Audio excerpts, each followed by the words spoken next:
ሰኞ ከሌሊቱ 11 ሰዓት ላይ የሚነበበው ግብረ ሕማም ይሄ ነው።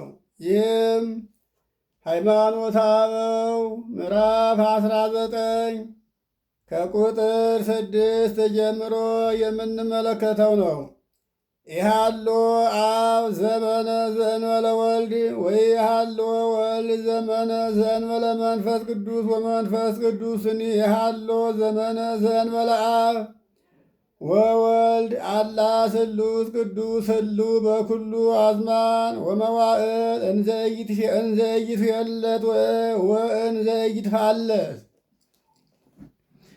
አብ ከወልድና ከመንፈስ ቅዱስ ተለይቶ የኖረበት ዘመን የለም። ወልድም ከአብና ከመንፈስ ቅዱስ ተለይቶ የኖረበት ዘመን የለም። መንፈስ ቅዱስም ከአብና ከወልድ ተለይቶ የኖረበት ዘመን የለም። ስሉስ ቅዱስ በዘመኑ ሁሉ በየቀኑ ሁሉ በግብርም በስምም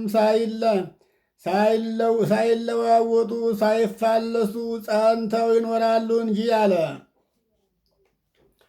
ተራ ቁጥር 7 እግዚአብሔር አብ ባሕቲቱ ዘአልቦቱ ጥንት ዘቦቱ ወልድ ቀዳማዊ ውእቱ ካይበ ኢይትረከብ ወኢይረክቦ መኑሂ። እግዚአብሔር ጥንት የለውም፣ ለዘመኑም መነሻ የለውም፣ ስፍር ቁጥርም መድረሻ የለውም። ጥንት የሌለው ቀዳማዊ ማለት መነሻ መገኛ የሌለው ቀዳማዊ ነው እንጂ አለ። ቀዳማዊ ልጅ ያለውም እግዚአብሔር አብ ብቻ ነው። ቀዳማዊ ልጅ ያለውም እግዚአብሔር ብቻ ነው። ዳግመኛም እርሱ ወልድም አይመረመርም፣ ማንም ከቶ መርምሮ ሊደርስበት አይችልም። የማይመረመረው ባህሪ የማይታየውና የማይዳሰሰው ባህሪ ወደዚህ ዓለም መጥቶ ሰው ሆኖ በሥጋ ተገልጦ እኛ ግን አየነው፣ ዳሰስነው። ተራ ቁጥር 8 የወለዶ አብ እምድኅረ ዘመን አላ ውእቱ ወልድ ቀዳማዊ ምስሌሁ እምቀዲሙ ዘኢይመውት ውእቱ ፈጣሪ ምስለ አብ ዘኢይመውት ወውእቱ ፈጣሪ ኩሉ ከመ አብ። አብ ከዘመን በኋላ አልወለደውም። እርሱ ቀዳማዊ ወልድ ከአብ ጋር በቅድምና ነበረ፣ በቅድምናም የነበረ ነው። የማይሞትም ነው። ከማይሞት ከአብ ጋር ፈጣሪ ነው። እንደ አብም ሁሉን የፈጠረ ነው። ተራ ቁጥር 9 ወከማሁ መንፈስ ቅዱስ ውእቱ ቀዳማዊ እምቀዲሙ ምስለ አብ ወወልድ ወፍጹም ውእቱ በኩሉ ግብር ምስለ አብ ወወልድ። እንዲሁ መንፈስ ቅዱስም ከአብና ከወልድ ጋር በቅድምና የነበረ ነው። በቅድምና ማለት ዓለም ሳይፈጠር ከዓለም በፊት የነበረ ነው ማለት ነው። ቀዳማዊም ነው። በሥራውም ሁሉ ከአብና ከወልድ ጋር አንድ ነው። አንዱ ከአንዱ አያንሱም። አብ፣ ወልድ፣ መንፈስ ቅዱስ እንዲሁ በግብር በስም በአካል ሳይገናኙ ሁሉም በስማቸው በግብራቸው በአካላቸው ጸንተው ሲኖሩ በአንድ ባሕሪ በመለኮት ይኖራሉ። ይህን ነቢየ እግዚአብሔር ቅዱስ ዳዊት መዝሙር 33 በቅንፍ 32 ከቁጥር 5 እስከ 10 ድረስ የተናገረውን ኃይለ ቃል ማየት ይቻላል። እንደገናም ኢሳይያስ ምዕራፍ 41 ቁጥር 4 ላይም ነቢዩ የተናገረውን ማየት ይቻላል። ሐዋርያ ቅዱስ ዮሐንስም የዮሐንስ ወንጌል ምዕራፍ 22 ሐዋርያ ቅዱስ ዮሐንስም የተናገረውን ኃይለ ቃል ማየት ይቻላል። ተራ ቁጥር 10 ዝንቱ ውእቱ ህሊና ቅዱስ ጉባኤያዊ ቤተ ክርስቲያናዊ ሐዋርያዊ። ጉባኤ የቆመላት ጉባኤ የተሰራላት በጉባኤ የምትታወቅ ቤተ ክርስቲያን የተቀበለችው ሐዋርያት ያስተማሯት እውነተኛ ትምህርት ይህች ናት አለ። ይህንን ጌታችን አምላካችን ኢየሱስ ክርስቶስ በማቴዎስ ወንጌል ምዕራፍ 28 ቁጥር 9 ላይ ለደቀ መዛሙርቱ ያስተማራቸው ኃይለ ቃል ነው። ይህም ኃይለ ቃል ሂዱ ዓለምን ዙራችሁ አስተምሩ፣ በአብና በወልድ በመንፈስ ቅዱስ እያስተማራችሁ አሳምናችሁ አጥምቃችሁ ደቀ መዛሙርት አድርጓቸው ያለው ነው። ማቴዎስ 28 19 ላይ የሐዋርያት ሥራ ምዕራፍ 9 ቁጥር 31 ላይም ይህንን ኃይለ ቃል እናገኘዋለን።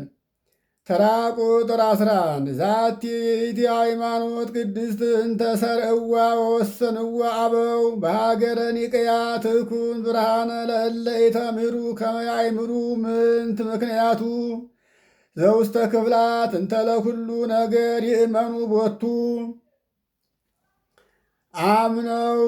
አምነውበት ጸንተውበት ይኖሩ ዘንድ የተነገረው ነገር ሁሉ በየክፍሉ ያለው ምክንያቱ ምን እንደሆነ ያውቁ ዘንድ ላልተማሩት ዕውቀት እንድትሆን አባቶቻችን በኒቅያ የወሰኗት የደነገጓት የከበረች ሃይማኖት ይህች ናት አለ።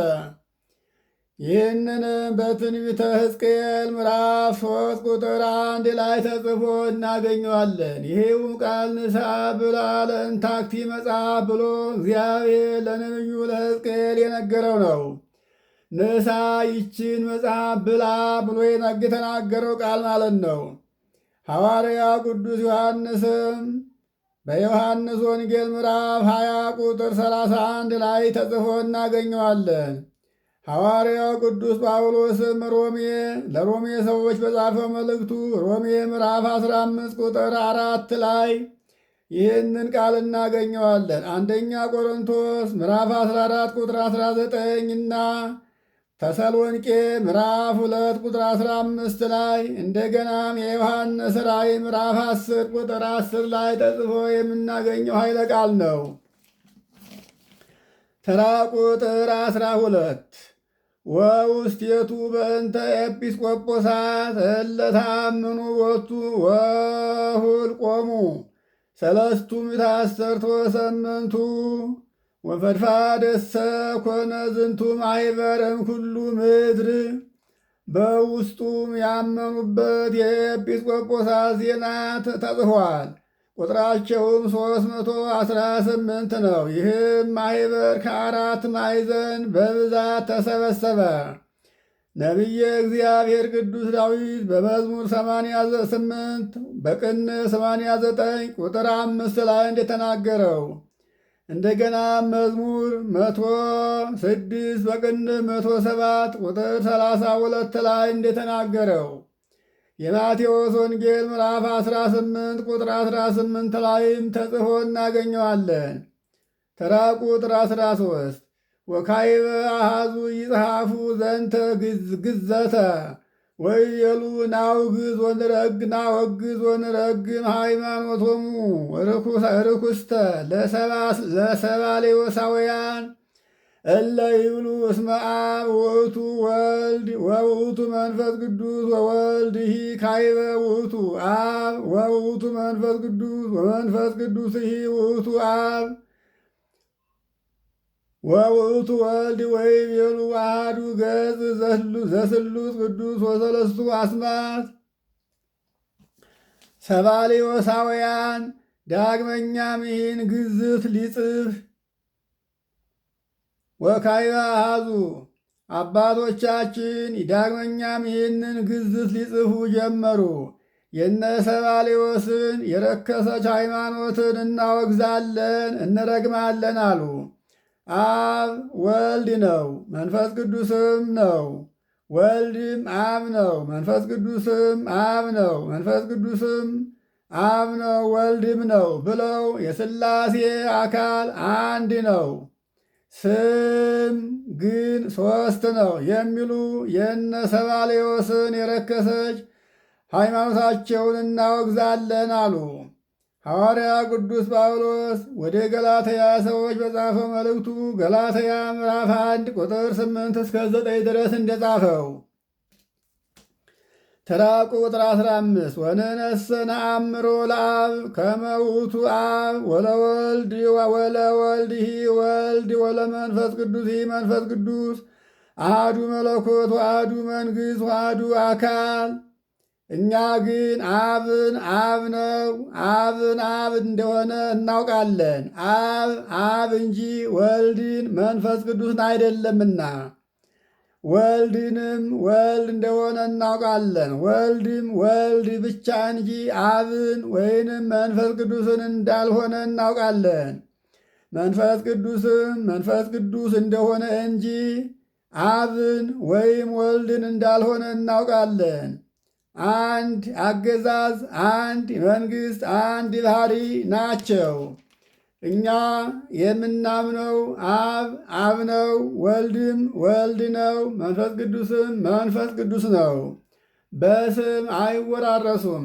አብ አብ ተብሎ ይጠራል እንጂ አብን ወልድ ነው መንፈስ ቅዱስ ነው ብለን መጥራት አንችልም። እነ ሰባሌዎስ ግን አብን ወልድ ነው መንፈስ ቅዱስንም ወልድ ነው ይላሉ። ወልድንም አብ ነው መንፈስ ቅዱስንም አብ ነው ይላሉ። መንፈስ ቅዱስንም ወልድ ነው አብም ነው ይላሉ። እኛ ግን በስም በአካል በግብር አይገናኙም።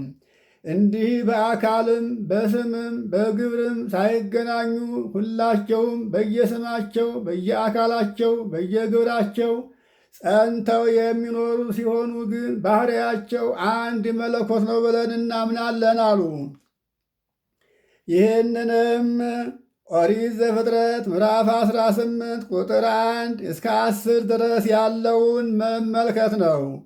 ኢሳይያስም ምዕራፍ 6 ቁጥር 1 እስከ 4 የተናገረውን መመልከት ነው። የማቴዎስ ወንጌል ምዕራፍ 11 ቁጥር 27 ላይ የተጻፈውንም መመልከት ነው። ሐዋርያው ቅዱስ ጳውሎስም ለኤፌሶን ሰዎች ምዕራፍ 4 ቁጥር 5 ላይ የጻፈውንም መመልከት ነው። ተራ ቁጥር 16 ወካዕበና ወግዝ ሃይማኖተ ፎጢኖስ እለ ይቤሉ እስመ ህላዌሁ ለወልድ ለፍየ እማርያም ውእቱ ወኢሃሎ እምቅድመ ዝንቱ ወባቱ ይቤሉ እስመ ውእቱ ኮነ እማርያም በመለኮት ወለእሉሂ ነአምር ከመ እሙንቱ ፍሉጣን እምሃይማኖት። የወልድ መገኘት ከማርያም ወዲህ ነው፣ ከዚህም አስቀድሞ አልነበረም። በመለኮቱ ከማርያም ወዲህ የተገኘ ነውና የሚሉትን የእነ ፎጢኖስን ሃይማኖት የእነሱንም ሃይማኖት የተከተሉትን ሁሉ እናወግዛለን። እነዚህም ሁሉ ከሃይማኖት የተለዩ እንደሆኑ እናውቃለን አሉ። ይህንን የሚሉት 318ቱ ሊቃውንት አባቶቻችን ሃይማኖትን የወሰኗት ናቸው። ተራ ቁጥር 17 ንሕነሰ ንብል እስመ ወልደ እግዚአብሔር ውእቱ ቀዳማዊ በኩሉ አዝማን ወኩሉ መዋዕል ህልው ምስለ አብ ወውስተ አብ። ይህ ተራ ቁጥር 17 ላይ አሁን የምንመለከተው አባቶቻችን በግብረ ሕማማቱ ውስጥ ያስቀመጡት ነው። ሃይማኖተ አበው ምዕራፍ 19ን ከቁጥር 17 እስከ 24 ድረስ ነው ያስቀመጡት። እኛ ግን ለጠቅላላ እውቀት ብለን ከተራ ቁጥር ጀምረን ነው እየተመለከትን ያለ ነው። እኛስ ከአብ ጋር የነበረው ከአብም ህልው የሚሆን የእግዚአብሔር ልጅ በዘመኑ በቀኑ ሁሉ ቀዳማዊ እንደሆነ እንናገራለን እናምናለን አሉ። ተራ ቁጥር 18 በከመ አቅደሙ ወጸሐፉ አልቦ ዘመን ወመዋዕል እንዘ ያሎ ወልድ ምስለ አብ አላ በኩሉ ዘመን ወመዋዕል እስመ ለአብ ቦቱ ወልድ በኩሉ መዋዕል ወዘመን እስመ ለወልድ ቦቱ አብሔር። ሐዋርያት አስቀድመው እንደ ጻፉ ወልድ ከአብ ጋር ሳይኖር ዘመን ቀን የለም አሉ። በዘመኑ በቀኑ ሁሉ ነበር እንጂ ለአብ በዘመኑ በቀኑ ሁሉ ልጅ አለውና ለወልድም የማይለወጥ አባት አለው አሉ።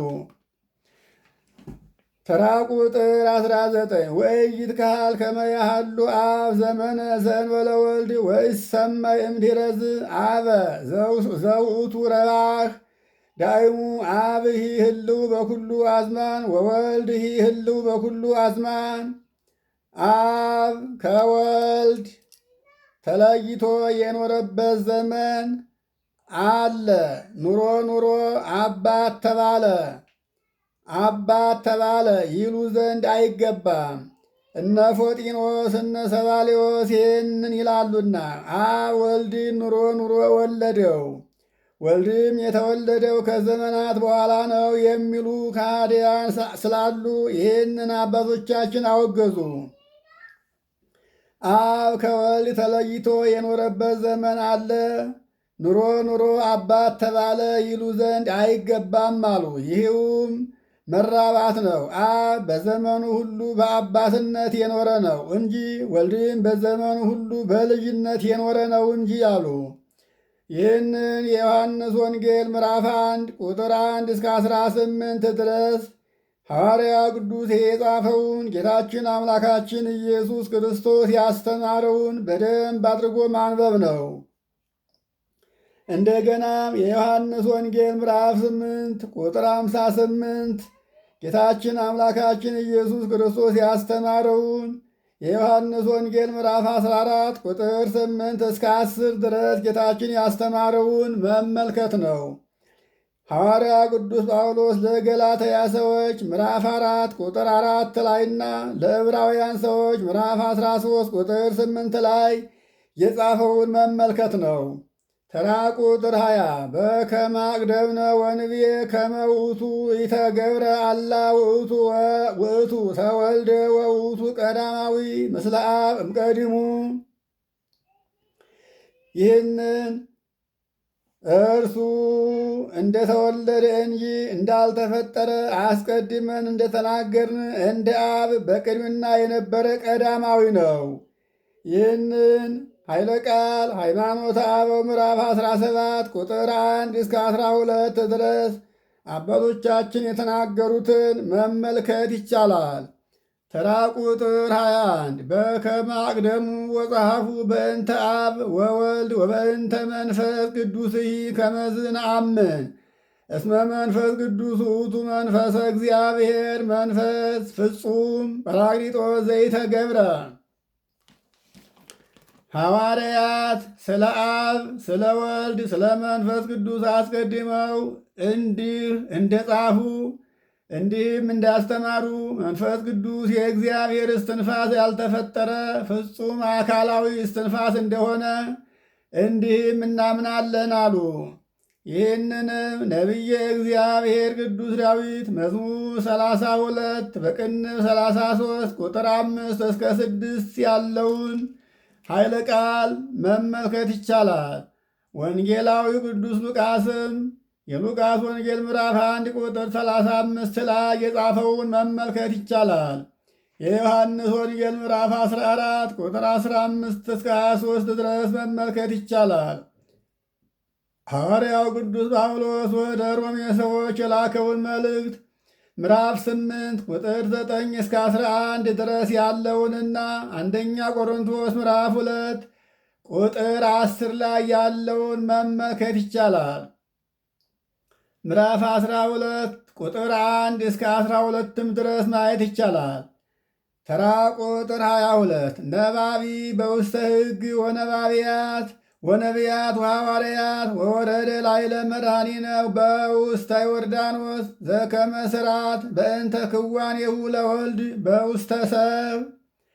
ሕግን የሠራ በነቢያት አድሮ ትንቢትን የተናገረ በሐዋርያትም አድሮ ዓለምን ዙሮ ያስተማረ ወልድ ፍጹም ሰው ስለመሆኑ በወንጌል እንደተጻፈ በዮርዳኖስ በርግብ አምሳል በመሬታችን ራስ ላይ የተቀመጠ እርሱ መንፈስ ቅዱስ ነው አሉ። ይህንንም የማቴዎስ ወንጌል ምዕራፍ 3 ቁጥር 16 እስከ 17 ድረስ ስንመለከት ጌታችን አምላካችን ኢየሱስ ክርስቶስ በዮርዳኖስ ወንዝ ተጠምቆ ከወጣ በኋላ በርግብ አምሳል መንፈስ ቅዱስ በራሱ ላይ እንዳረፈ ይህን እንመለከታለን። አንደኛ ጴጥሮስ ምዕራፍ 1 ቁጥር 9 እስከ 12፣ ሁለተኛ ጴጥሮስም ምዕራፍ 1 ቁጥር 21 ላይ ይህንን ተጽፎ እናገኛለን። ተራ ቁጥር 23 ነአምን ከመዝ እስመ ውእቱ ነሣ ሥጋ ፍጹመ እምእግዝእትነ ቅድስት ድንግል ማርያም ወላዲተ አምላክ እመንፈስ ቅዱስ ወአኮ እምዘራ ብእሲ ቦቱ ሥጋ ወነፍስ ለዘበአማን ወአኮ በህሊና ወልድ በዘራ ብእሲ ሳይሆን በግብረ መንፈስ ቅዱስ አምላክን ከወለደች ከእመቤታችን ከቅድስት ድንግል ማርያም ፍጹም ሥጋን እንደተዋሃደ እንዲህ እናምናለን። በዘራ ብእሲ አይደለም። በዘራ ብእሲ ማለት እንደ ሰው በሰው ዘር የተጸነሰ የተወለደ አይደለም፣ በግብረ መንፈስ ቅዱስ እንጂ። በእውነት ነፍስንና ሥጋን የተዋሃደ ነው፣ አስቦም የቀረም አይደለም ይላል። ይህንንም የማቴዎስ ወንጌል ምዕራፍ 1 ቁጥር 18 እስከ 25 ድረስ ጌታችን አምላካችን ኢየሱስ ክርስቶስ ያስተማረውን ትምህርት መመልከት ነው። የሉቃስ ወንጌል ምዕራፍ 1 ቁጥር 35 ላይ ጌታችን አምላካችን ኢየሱስ ክርስቶስ የተናገረውንም አይቶ መረዳት ነው። ተራ ቁጥር 24 ወከመዝ ያድኅን በፍጹም ሰብአ ሐመ ወሞተ ወተቀብረ ወተንሥአ እሙታን አመ ሣልስት ዕለት። እንዲሁም ሰው ሁኖ ሰውን ፈጽሞ ያድን ዘንድ ታመመ፣ ሞተ፣ ተቀበረ። እሱ ግን በሦስተኛው ቀን ከሙታን ተለይቶ ተነሳ። ተራ ቁጥር 25 ወዐርገ በስብሐት ውስተ ሰማያት ወነበረ በየማነ አብሁ ከዊኖ አሐደ ምስለ መለኮቱ በአሐዱ ህላዌ ውእቱ ካዕበ ይመጽእ በስብሐት ይኰንን ሕያዋነ ወሙታነ። ወደ ሰማይም አረገ፣ አንድ አካል አንድ ባሕሪ ሆኖ በአባቱ እሪና በአባቱ ቀኝ ተቀመጠ። ዳግመኛም በሕያዋንና በሙታን ይፈርድ ዘንድ ባረገበት በክበበ ትስብእት ማለት በተዋሃደው ሥጋውን ባሕሪውን ሳይለቅ በለበሰው ሥጋ ይመጣል። እስራቱ፣ ግርፋቱ፣ እትራቱ ሳይጠፋ። ይህን ነቢዩ ቅዱስ ዳዊት ሲገልጥ እንዲህ ይላል። መዝሙር 110 መዝሙር 109 በቅንፍ 110 ቁጥር 1 ላይ ይገልጠዋል። የማቴዎስ ወንጌል ምዕራፍ 20 ቁጥር 17 እስከ 19 ላይም ይህንን ቃል እናገኘዋለን። የሐዋርያት ሥራ ምዕራፍ 1 ቁጥር 9 እስከ 11 ድረስም ስንመለከት ይህንን ኃይለ ቃል እናገኘዋለን። ተራ ቁጥር 26 ወመካናት ዘይዝየከር ውስቴቶን ውስተ መጻሕፍት አምላካውያት ጥንተ ወሰን ከመ ውእቱ ተፈጥረ እንረክቦ ለነገር ፍጹመ በእንተ ትስቱ እንተነሳ። በአጭር ቁመት በጠባብ ደረት መወሰኑ በሚነገርባቸው አምላክ በአጻፋቸው መጻሕፍት እንደተፈጠረ በሚናገሩ አናቅጽ ነገሩን ሰው ስለመሆኑ የተነገረ ፍጹም ሆኖ እናገኘዋለን። እንደተፈጠረ ሆኖ የሚነገረው ሰው ሆኖ ነፍስና ሥጋ ነስቶ ስለተገኘ እንጂ እርሱስ ፍጹም አምላክ ዓለም ሳይፈጠር ቅድመ ዓለም የነበረ የማይዳሰስና የማይመረመር የባሕሪ አምላክ ልጅ የባሕሪ አምላክ እንደሆነ እናምናለን አሉ። ይህንንም ነቢዩ ኢሳይያስ ምዕራፍ 7 ቁጥር 14 ላይ እንደተናገረው እናውቃለን። ኤፌሶን ሐዋርያ ቅዱስ ጳውሎስም ለኤፌሶን ሰዎች ምዕራፍ 4 ቁጥር 13 ላይ ይህንን ቃል ሲያስረዳ እናውቃለን። ተራ ቁጥር 27 ወካዕበና ወግዝ ወንረግም ዘኢየአምን በትንሣኤ ሥጋ ወኩሎ እለዋነ እለ ኢየአምኑ በዛቲ ሃይማኖት ረገምነ ወአውገዝነ ዘአቅደሙ ወጸሐፉ ሃይማኖተ ርኩስተ እንተ አርዮሳውያን። አባቶቻችን 318ቱ ሊቃውንት ዳግመኛ እንዲህ አሉ። የሥጋን መነሳት የማያምነውን እናወግዛለን። ትንሣኤ ሥጋ እንዳለ፣ ትንሣኤ ሙታን እንዳለ፣ ሰው ከሞተ ከፈረሰ ከበሰበሰ በኋላ ትንሣኤ እንደሌለው አድርገው የሚያስቡትን ሰው ከሞተ አይነሳም ብለው የሚያስተምሩትን ሰዎች እናወግዛለን አሉ፣ እንረግማለን። ይህችንን ሃይማኖት የማያምኑ መናፍቃንንም ሁሉ እናወግዛለን ረግመንማል። የረከሰች የሆነች የአርዮሳውያንን ሃይማኖት አስቀድመው የጻፉትንም ሁሉ ትምህርታቸውንም መጽሐፋቸውንም እናወግዛለን እንረግማለንም። ሐዋርያው ቅዱስ ጳውሎስ አንደኛ ቆሮንቶስ ምዕራፍ 5 ቁጥር 4 እስከ 6 እና ምዕራፍ 15 ቁጥር 16 እስከ 54 ላይ እንደጻፈው ተራ ቁጥር 28 ንሕነሰ ነአምን ወንብል እስመ ቃል ወልደ እግዚአብሔር ተወልደ ወይ ተገብረ ወእሙንቱ ይቤሉ እስመ ወልደ እግዚአብሔር ቃል ፍጡር ውእቱ። እኛስ ቃል ወልደ እግዚአብሔር እንደተወለደ እንጂ እንዳልተፈጠረ አምነን እንናገራለን። የእግዚአብሔር አብ ቃል ፈጣሪ እንጂ ፍጡር አይደለም። እሱም በባህሪው አምላክ እንደሆነ የአምላክ ልጅ አምላክ እንደሆነ እናምናለን። ያለ ዘርአ ብእሲ እንደተወለደ እንጂ እንደተፈጠረ አድርገን አናምንም። እንዳልተፈጠረ አምነን እንናገራለን። እነዚያ መናፍቃን ግን የእግዚአብሔር ልጅ አካላዊ ቃል ፍጡር እንደሆነ ይናገራሉ። የእነዚህን መናፍቃን ትምህርታቸውን መጽሐፋቸውንም ሁሉ እናወግዛለን አሉ። ሐዋርያው ቅዱስ ጳውሎስ አንደኛ ቆሮንቶስ ምዕራፍ 13 ቁጥር 3 ላይና ሐዋርያው ቅዱስ ዮሐንስ በመጀመሪያዊቱ መልእክቱ ምዕራፍ 5 ቁጥር 9 እስከ 20 ድረስ እንደተናገሩት ተራ ቁጥር 29 ወካዕበ ከመ ንፈጽም ሃይማኖተ ሁሉ ፍና ነአምን በዝንቱ ወንቤ ነአምን በአቲ ጥምቀት ወበትንሣኤ ሥጋ ወበመንግሥተ ሰማያት ወሕይወት ዘላለም ወኩነኔ ዘላለም። ዳግመኛም በብዙ ወገን ሃይማኖትን ፍጹም እናደርግ ዘንድ በዚህ እናምናለን። ጥምቀት አንዲት እንደሆነ፣ የሥጋ ትንሣኤ መንግሥተ ሰማያት የዘላለም ሕይወት እንደሆነ፣ የዘላለም ኩነኔ እንዳለ እናምናለን። ሰው ከሞተ በኋላ ፍርድ አያገኘውም ብለው የሚያስቡ ዝንጉዎች አሉና ይህንንም ጌታችን አምላካችን ኢየሱስ ክርስቶስ በማቴዎስ ወንጌል ምዕራፍ 25 ቁጥር 31 እስከ 46 ላይ ያስተማረውን ማንበብ ነው። የዮሐንስ ወንጌል ምዕራፍ 5 ቁጥር 27 እስከ 29 ድረስ ያለውን ጌታችን ኢየሱስ ክርስቶስ ያስተማረውን መመልከት ነው።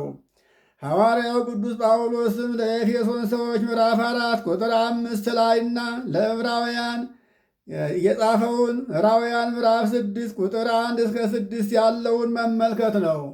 ሐዋርያው ቅዱስ ዮሐንስም በዮሐንስ በራእዩ ምዕራፍ 20 ቁጥር 11 እስከ 15 የተናገረውን ያየውን ራእይ መመልከት ነው።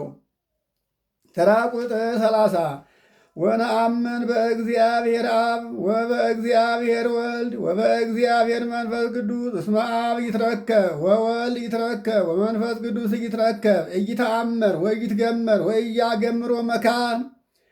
በእግዚአብሔር አብ በእግዚአብሔር ወልድ በእግዚአብሔር መንፈስ ቅዱስ እናምናለን አሉ። አብ አይመረመርም፣ ወልድም አይመረመርም፣ መንፈስ ቅዱስም አይመረመርም፣ አይታወቅምም፣ አይወሰንም፣ ቦታውም አይወሰንም አሉ። አብ ወልድ መንፈስ ቅዱስ ተመርምረው የማይደረስባቸው እዚህ ተገኙ የማይባሉ ናቸውና። ተራ ቁጥር 32 አዳም ወኖህ ወአብርሃም ወሙሴ ወኢያሱ ወሳሙኤል ወዳዊት ወኢሳይያስ ወኤልያስ ወኤርምያስ ወተረፈ ነቢያት ውእቱ አምላክ ብሉይ ወሐዲስ። እኒህም አዳም፣ ኖህ፣ አብርሃም፣ ሙሴ፣ ኢያሱ፣ ሳሙኤል፣ ዳዊት፣ ኢሳይያስ፣ ኤርምያስ የቀሩትም ነቢያት ሁሉ ናቸው። ብሉይን ሐዲስን የሠራ አምላክ እርሱ ነውና ብሉይና ሐዲስን የሠራ ብሉይና ሐዲስን ያስተማረ ጌታችን አምላካችን ኢየሱስ ክርስቶስ ነውና ይህንንም ወንጌላዊ ቅዱስ ሉቃስ ይጽፍ እንዲህ ይላል። የሉቃስ ወንጌል ምዕራፍ 3 ቁጥር 23 እስከ 38 ድረስ፣ የማቴዎስ ወንጌል ምዕራፍ 13 ቁጥር 17 እስከ 52 ያለውንም ጌታችን አምላካችን ኢየሱስ ክርስቶስ የተናገረውን መመልከት ነው። ተራ ቁጥር 33 ወዘይቤሉ መጻሕፍት ከመቦ ለእግዚአብሔር አዕይንት ወአይዛን ወኩሉ ዘተቢለ እለ ተርፉ በእንተ እግዚአብሔር ነአምን ከመሙን ወጽድቅ ውእቱ ባቱ ይትረከብ ወይትየለ ወኩሉ ሰብ ዘበአርአያ እግዚአብሔር ወበአምሳሉ እሙንቱ ተፈጥሩ። ለእግዚአብሔር ዓይኖች ጆሮዎች እንዳሉት መጻሕፍት የተናገሩት የቀሩት እንዳሉ መጻሕፍት የተናገሩት የቀሩትም እንዳሉት ስለ እግዚአብሔር የተነገረ ሁሉ የታመነ እውነተኛ እንደሆነ እኛ እናምናለን። ነገር ግን አይመረመርም አይታሰብምም። ሰዎችም ሁሉ በእግዚአብሔር አርአያ በእግዚአብሔር አምሳል የተፈጠሩ ናቸው። ይህንንም ነቢየ እግዚአብሔር ቅዱስ ዳዊት መዝሙር 33 በቅንፍ 34 ላይ ቁጥር 15 እስከ 16 ድረስ ተናግሮታል። አንደኛ ጴጥሮስ ምዕራፍ 3 ቁጥር 12 ላይም በትንቢተ ዳንኤል ምዕራፍ 7 ቁጥር 9 እስከ 11 ላይም ይህን ተጽፎ እናገኘዋለን። የዮሐንስ ራእይ ምዕራፍ 1 ቁጥር 13 እስከ 16 ድረስም ይህንን ተመዝግቦ እናገኘዋለን። ተራ ቁጥር 34 ወዝንቱ ውእቱ ሕይወቶሙ ለደቂቀ ቤተ ክርስቲያን ጉባኤ እንተ ሐዋርያት ወፈሪሳውያን ለእለ ይሃድሩ ውስቴታ ተጋዳለያን መነኮሳት ወይደለዎሙ ይንግርዎሙ ለደቂቆሙ ይኩኑ ከመዝ ወይበሉ ንሕነ ክርስቲያን ወንድህን። አባቶቻችን ሐዋርያት ለሰበሰቧት ለቤተ ክርስቲያን ልጆች ይልቁንም በውስጧ ለሚኖሩ ተጋዳለያን መነኮሳት ሕይወታቸው ይህ ነው። እንዲህ አምነው ይኖሩ ዘንድ ለልጆቻቸውም ሊያስተምሩት ይገባቸዋል። እንዲህ ካላደረጉ ክርስቲያንን እንድናለን ማለት አይቻልም። ክርስቲያን ነኝ ያለ ሁሉ በክርስቶስ ስም የሚጠራ ሁሉ በቤተ ክርስቲያን የሚነገረውን የእግዚአብሔርን ሕግና ትእዛዙን ጠብቆ መኖር ለክርስቲያን ግዴታ ነው። በስሙ የተጠሩ መኖር ብቻ የእግዚአብሔር ልጅ ነኝ አያሰኝምና እንዲህ እንዳይሉ።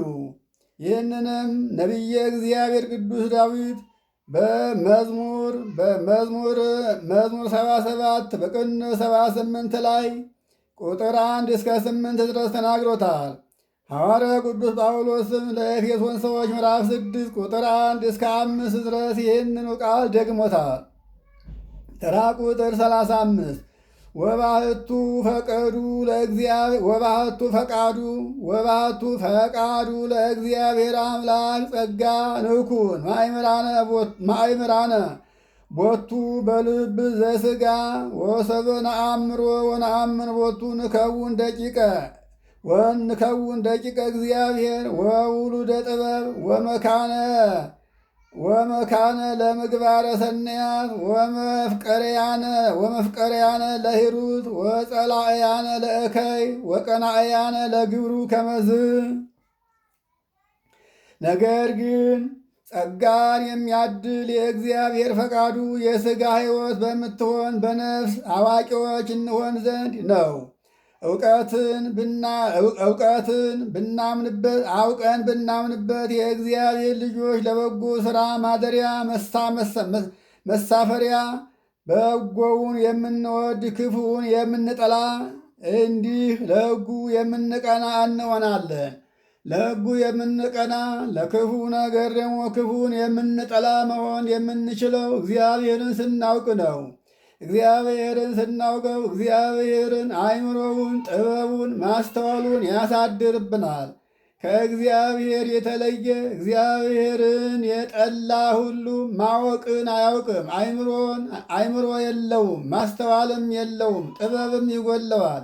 ሰው ማስተዋል ጥበብ አእምሮ ከጎደለው ማወቅ አይቻለውምና ዛሬ እግዚአብሔርን የሚያሳዝኑት ሁሉ እግዚአብሔርን የሚበድሉት ሁሉ እግዚአብሔር የሚያውቁበትን የሚያስቡበትን አእምሮውን ነስቷቸው ነው። ሰው አእምሮውን ካጣ እግዚአብሔርን አያውቅምና ይላል። ሰኞ ከሌሊቱ 12 ሰዓት ላይ የሚነበበው ግብረ ሕማም ከሌሊቱ 11 ሰዓት ላይ የሚነበበው ግብረ ሕማም ይህ ነው። ይቆየን።